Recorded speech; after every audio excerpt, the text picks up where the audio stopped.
কার্যত বাম কংগ্রেস শূন্য এবারের বিধানসভা নির্বাচনের আগে আশায় বুক বেঁধে স্বাদের মহাজোট করেও মহাফ্লপ।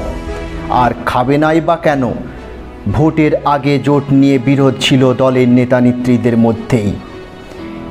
আগেই বাম কংগ্রেসের প্রতি আস্থা হারিয়েছিল মানুষ।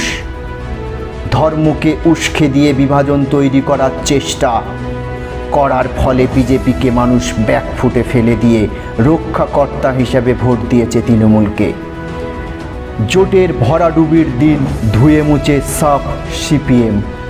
হেরেছেন দমদম উত্তরের সিপিএম প্রার্থী তন্ময় ভট্টাচার্যও।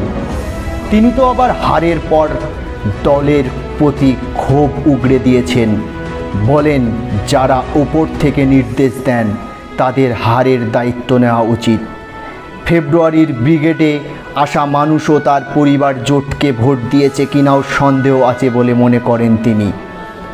মুর্শিদাবাদ মালদা কংগ্রেসের প্রধান ঘাঁটি, সেখানেও কংগ্রেসকে জেতালো না মানুষ।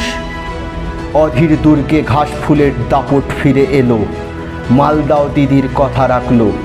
রাজ্য জুড়ে বাম কংগ্রেস শূন্য হলেও তৃণমূলের এমন সাফল্যে হতভম্ব রাজনৈতিক বিশ্লেষকরাও। দিদির মাস্টার স্ট্রোক ও ধর্ম নিয়ে দাঙ্গা লাগানোই বিজেপির দিকে মানুষ না তাকানোই এত বড় সাফল্য মমতার দলের। তাই বলে এই নয় যে তৃণমূলকে সবাই পছন্দ করে ভোট দিয়েছে।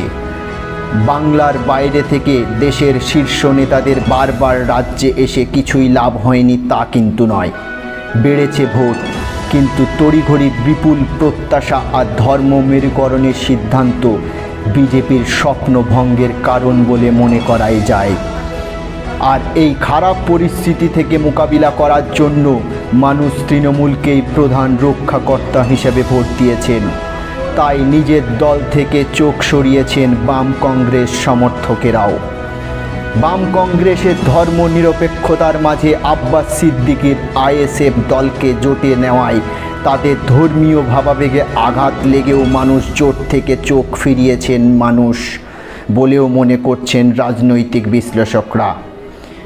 জাতীয় রাজনীতিতে দিনের পর দিন কংগ্রেসের অবনমন হচ্ছে। এবার রাজ্যেও নিশ্চিহ্ন হয়ে গেল এই জাতীয় দল।